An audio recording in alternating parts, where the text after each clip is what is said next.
Pro Prep Coaching here. I'm Dr. Andy C, and this is Steph Noble.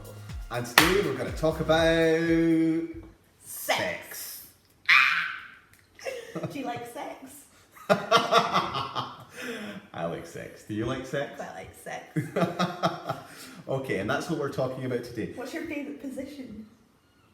Oh, girl on top. Oh. What's your favourite? That would be telling. Girls don't tell. Or maybe they do, which is the topic today. Okay, folks, so we're not going to actually talk about sex. We're going to talk about sexualization in the fitness industry. That's what we're talking about today. Yeah. So Steph's got really excited about this video because I'm well in off season, girls and boys, well in off season. And if any of my female counterparts know what this feels like, some of us come back in full force. And that seems to be what's happened to me this off season. But I've taken it a little bit further than I normally do. So this is an experience I've not had for quite some time. I think Andrew's quite happy. So,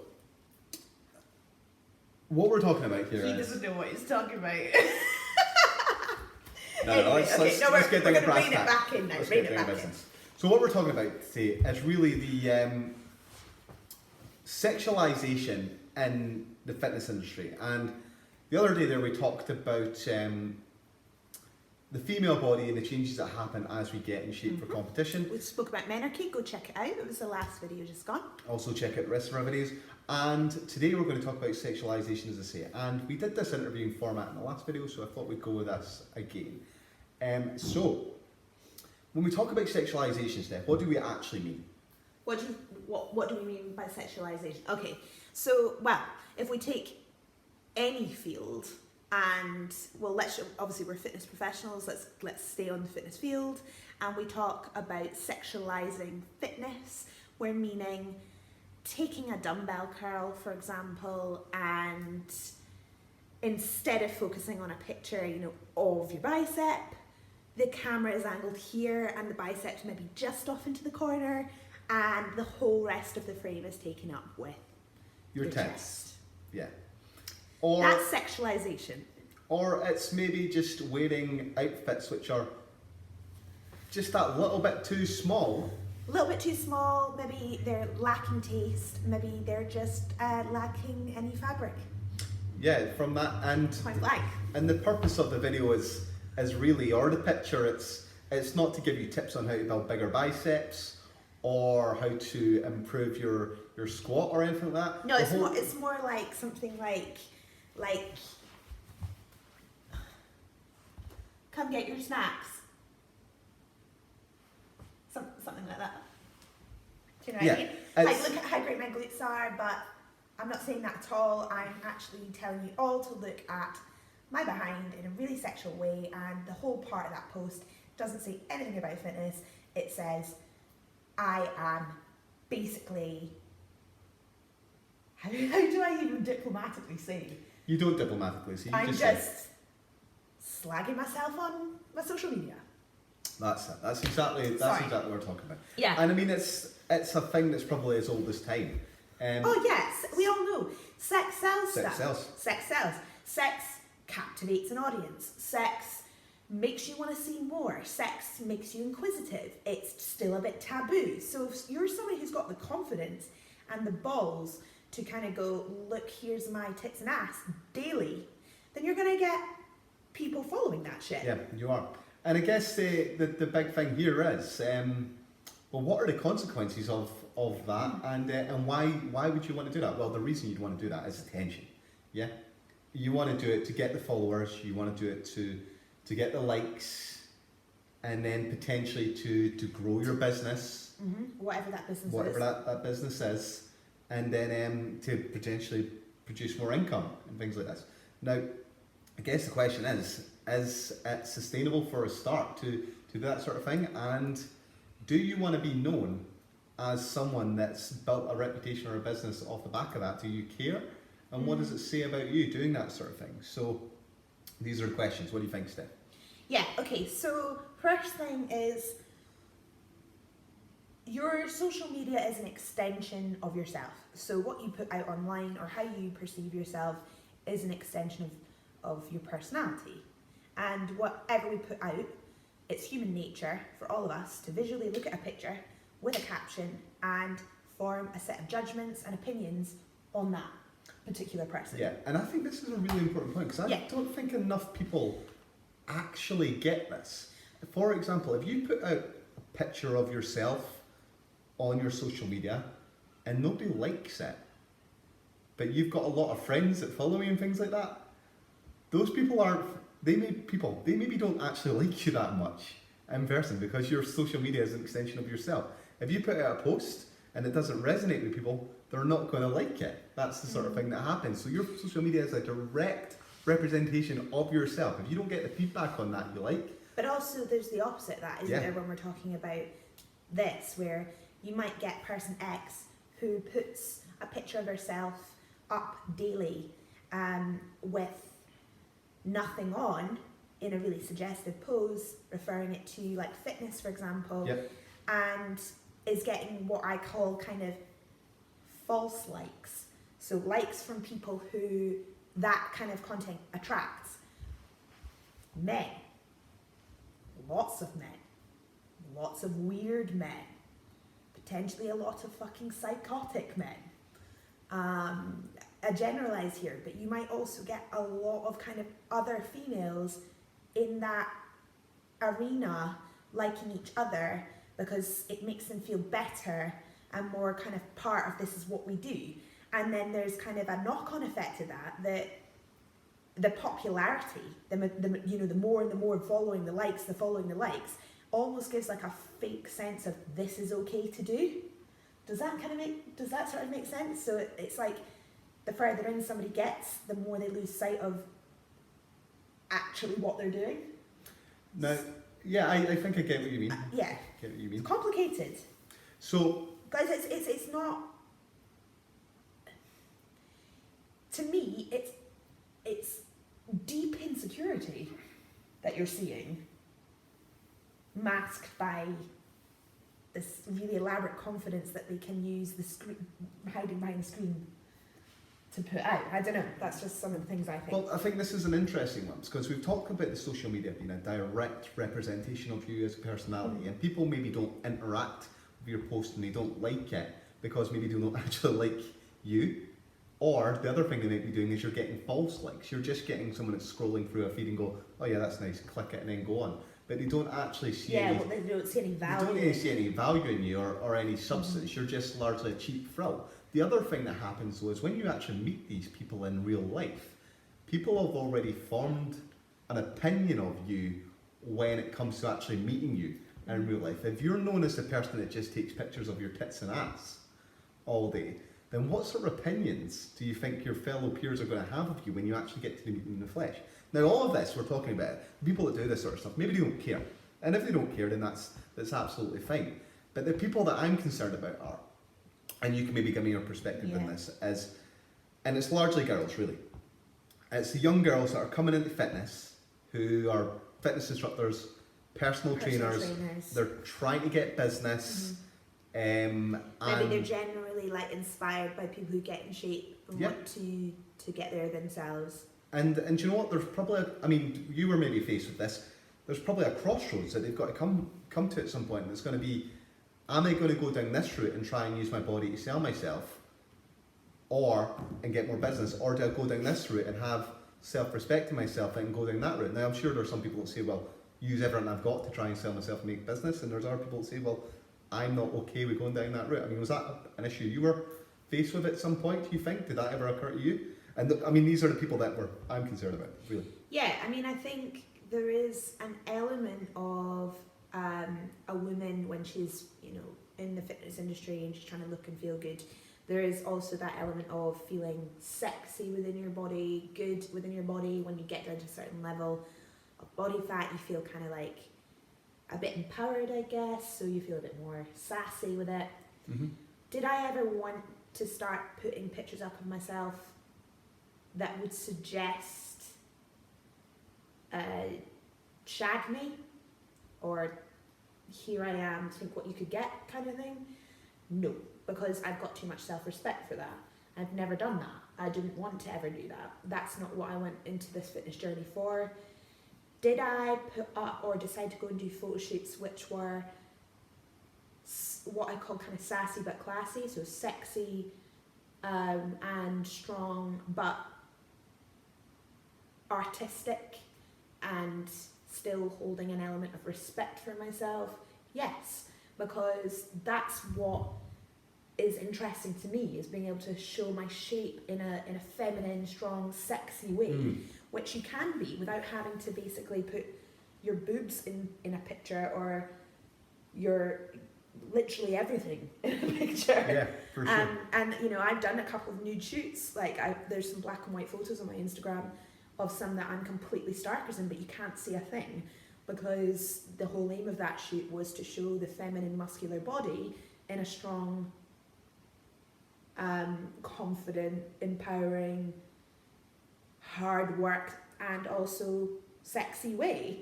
And I think they come across like that, but that's me and that's what I wanted to do. So I don't ever feel like I wanted to kind of go, hey guys, like slide in my DMs please, or you know, I see a lot of girls in the fitness industry who've got linked to their OnlyFans in their bio and stuff like that. That is not me, never will be, but I understand a little bit about it.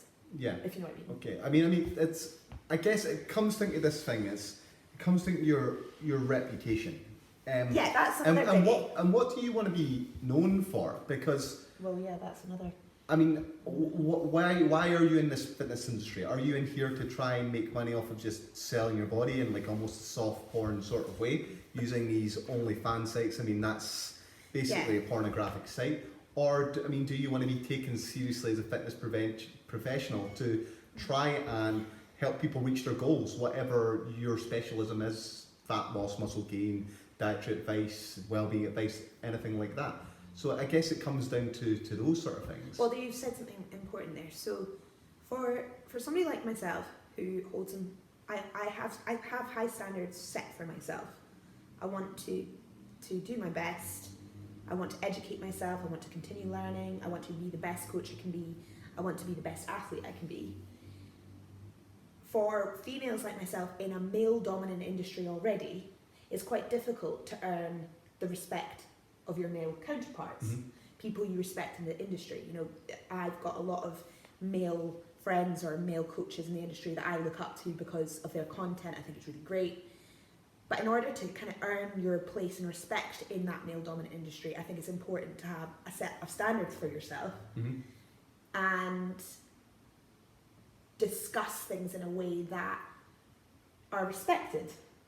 Yeah. And again, it's reputation. And it's reputation, yes. So if I want to connect up with somebody and discuss a particular topic that I'm really, really interested in, or I want to get on a podcast with somebody, or I want to maybe discuss with another coach challenges I've faced with certain clients and I want more information, etc. I don't feel like if they were to go and go, okay, who's this Steph Noble? I'm going to go and check her out on her socials, etc. and find out a little bit more about her.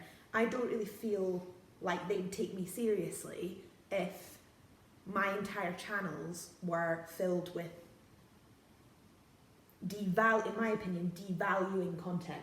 Okay, I mean, it's a great point here, because as an educator, as someone that does podcasts and writes articles and communicates with different people that are prominent in this sort of stuff in the industry, 100% agree.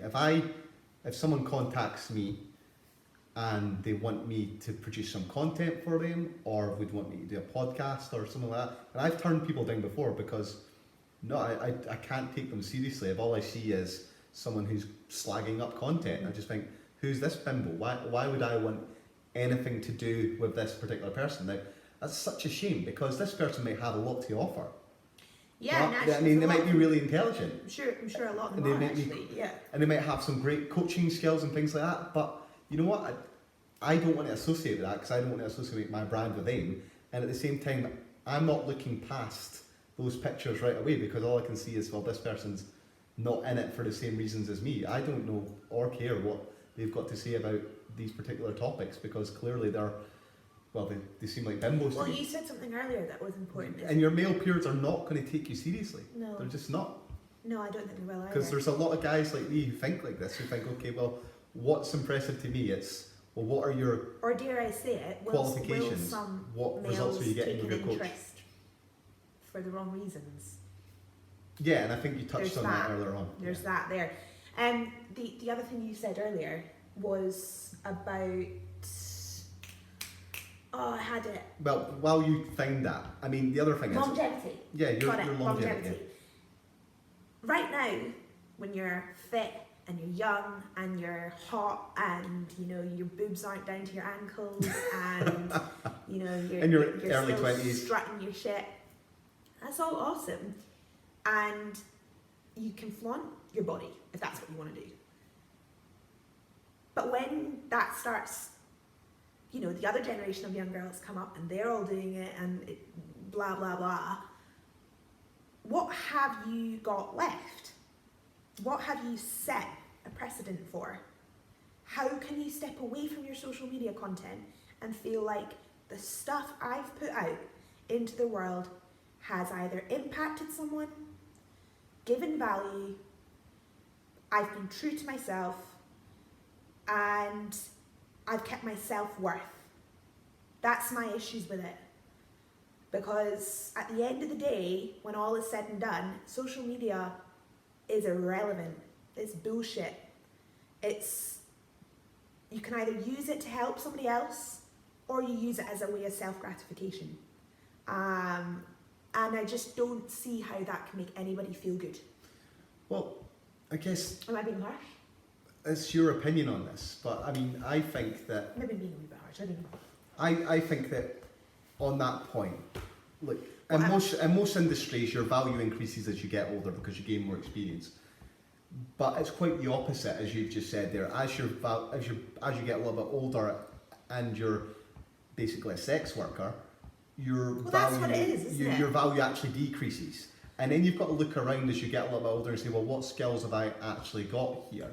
Will people take me seriously as a fitness professional here if you've not been focusing on getting people results, building your business model in terms of client bases, helping people reach the results, get their goals, building up a business? And if you've just been focusing on one particular aspect and then you're trying to move on from that, so say, how many people are actually going to take you seriously? How many employers, when they look at your social media footprint that you leave behind, are actually going to look at that and say, this is something or someone that I actually want to employ? So this is another important point that I think is worth making. I think it's important to say as well that we're not having this, well, I certainly haven't gone into having this discussion about sex and sexualizing the fitness industry because I dislike these people. I just already feel as though the fitness industry itself is being downgraded by many different things, and this is one of those things. And from a female perspective, it's so frustrating because you stand, like I stand here as this female here, you know, trying to smash my goals, trying to be one of the most leading female coaches in the UK. That's my aspirations. I want to be able to inspire younger people or older people from all different backgrounds to feel fit, healthy, strong, and with that, other areas of their life will also flourish. And that's something I'm so passionate about.